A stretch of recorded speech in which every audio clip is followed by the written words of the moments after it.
जय गुरु। आज पवित्र बड़दिन अवसर में आपण मानक स्वागत अभिनंदन। आज हूँ एक पवित्र दिन, प्रभु जीशु ख्रीष्टर दयावतरण दिवस। यही परिप्रेक्षी में आज आम आम यूट्यूब चैनल आम प्रयास को आपण मानक स्वागत करुचु, अभिनंदन जनावु। आज यही पवित्र बड़दिन अवसर में जुगपुरुषोत्तम परम पिता परम दयाल श्री श्री ठाकुर अनुकूल चंद्र एवं पुरुषोत्तम जीशुख्रीष्ट उपरे एक आलोक्य आपण मान निकट में उपस्थापन करने को जाऊँगी। परम प्रेममय जुग पुरुषोत्तम श्री श्री ठाकुर और पुरुषोत्तम जीशुख्रीष्ट केते दरदी रक्तमांस सकूल मनीषटीए, आखिरे करुणार धारा, हृदय रे दया प्रेम क्षमा ममतार जुआर, मनुष्यर दुख जंत्रणा जर्जरित मन प्राण, केते आवेग केते अनुकंपा दूर करने को मनुष्यर एक क्लेश।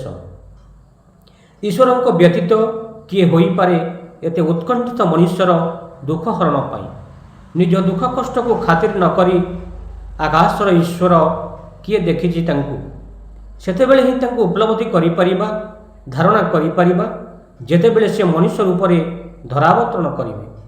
श्री ननीगोपाल चक्रवर्ती श्री श्री ठाकुर पाखु जानापी पचारे, ठाकुर जीशु कौन ईश्वर पुत्र ना स्वयं ईश्वर अथवा से असाधारण प्रतिभा संपन्न मनुष्य? श्री श्री ठाकुर कहले, जीवन प्रति करुणावशतः निराकार ईश्वर मनुष्य रूप में धरावतरण कर Every atom of his extension is God and God। सावधान, तांको मनुष्य भावी केबे भूल करना।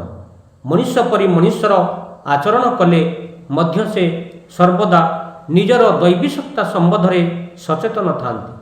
मझिरे मझिरे निजर परिचय देवाक जाई प्रभु जीशु मनुष्य को स्मरण कर देइछंती, तुमे जदि मते देखि थाओ तेबे मोर स्वर्गीय पिता को देखिच। मोर स्वर्गीय पिता आ मु एक, मो बिना कहीं ईश्वर पाखरे पहुँची पारिबे नहीं। असहाय माता मरियम मेरी गर्भरु डिसेम्बर 25 तारिख दिन गोटे पांथ निवासर पशुशाला जन्मग्रहण करथिले प्रभु जीशु। ग्रामर ना बेथेलहेम। बयस बढ़िया संगे संगे प्रतिभात होइछि असाधारण प्रतिभा। मात्र 12 वर्ष बयस बेलू मर्त्य भूमि रे स्वर्गीय स्थापनार कल्पना आसी जाइथिला। सेही बयसरू दीर्घ 18 वर्ष से नाजारेथ जनपल्ली रे घूरी बुलुथिले एही अभिनव परिकल्पना नहीं। साधारण मनुष्य भावंती स्वर्गीय राज्य माने समस्त ऐश्वर्य भरा दुख दारिद्र्य रहित एक महान राज्य होउछि स्वर्ग राज्य।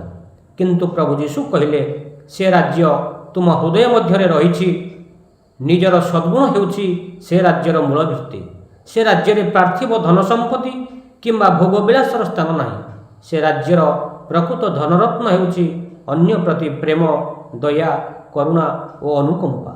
से राज्यर प्रकृत विलास हेउछि सरल शांत निष्पाप जीवन जापन।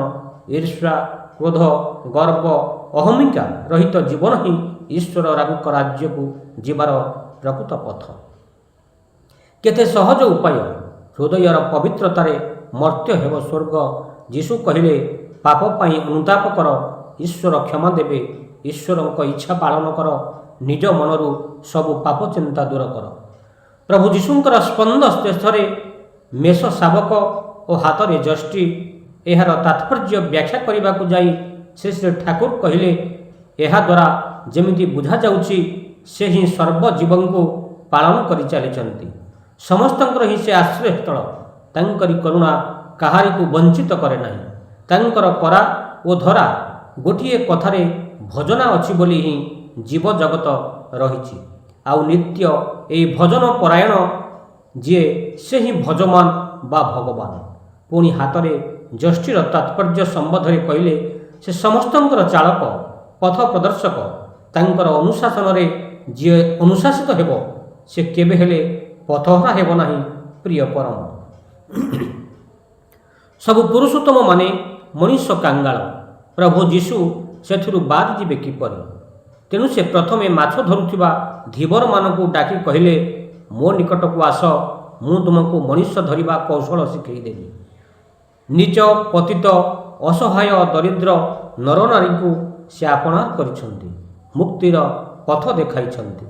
କେତେ ମାନସିକ ଶାରୀରିକ ରୋଗୀଙ୍କୁ ରୋଗମୁକ୍ତ କରିଛନ୍ତି, ମୁହଁରେ ହସ ଫୁଟାଇଛନ୍ତି।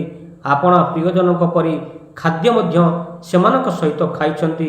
ତାଙ୍କର ଏହି ପ୍ରେମର ଆକର୍ଷଣରେ ଅସଂଖ୍ୟ ମନୁଷ୍ୟ ତାଙ୍କର ଅନୁଗାମୀ ହୋଇଛନ୍ତି। ଯାହା ଅସହ୍ୟ ହୋଇଛି ସେହି ସମୟର ଧର୍ମ ପୁରୋହିତ ଓ ରାଜ୍ୟପାଳକମାନଙ୍କୁ।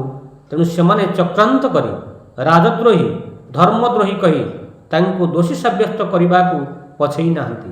କାଠଗଡ଼ାରେ ଠିଆ କରେଇ ଧର୍ମଯାଜକଙ୍କୁ ଚାହିଁ ପୁରୋଧାମାନେ ପ୍ରଶ୍ନ କରିଛନ୍ତି, ତୁମର ମୂର୍ଖ ଅନୁଚରମାନେ କହନ୍ତି ତୁମେ ଖ୍ରୀଷ୍ଟ। ଏହା କ'ଣ ସତ୍ୟ?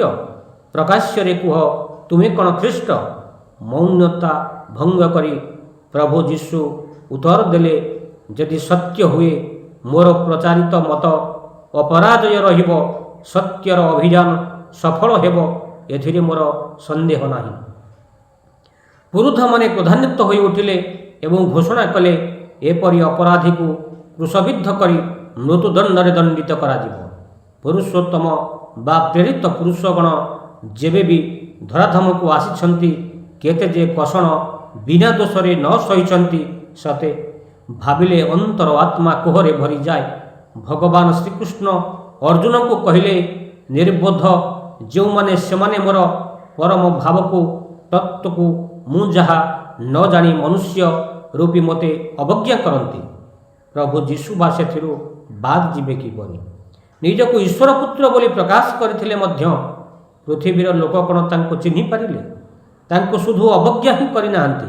ନିର୍ମମ ନିଷ୍ଠୁରତାର ସହିତ ଅତ୍ୟାଚାରରେ ଜର୍ଜରିତ କରି କୁଶବିଦ୍ଧ କରିଥିଲେ ଶୁକ୍ରବାର ଦିନ, ଯାହା ଆଜି ଗୁଡ୍ ଫ୍ରାଇଡେ ଭାବରେ ମନେ ରଖିଛନ୍ତି ମଣିଷମାନେ।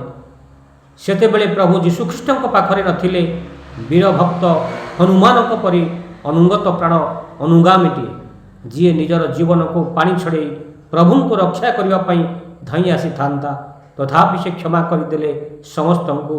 କ୍ରୁଶବିଦ୍ଧ ଅବସ୍ଥାରେ ଅସହ୍ୟ ଯନ୍ତ୍ରଣା ମଧ୍ୟରେ କହିଥିଲେ, ନିହିତ ମାନବ ହୃଦେ ଐଶ୍ୱ ସ୍ୱର୍ଗରାଜ୍ୟ, ଦୟା କ୍ଷମା ପ୍ରେମ କରୁଣାର ଉତ୍ସ କଲେ ମୋତେ କ୍ରୁଶବିଦ୍ଧ। ନ ବୁଝିବ ମୋ କଥା, କ୍ଷମା କର ସେମାନଙ୍କୁ।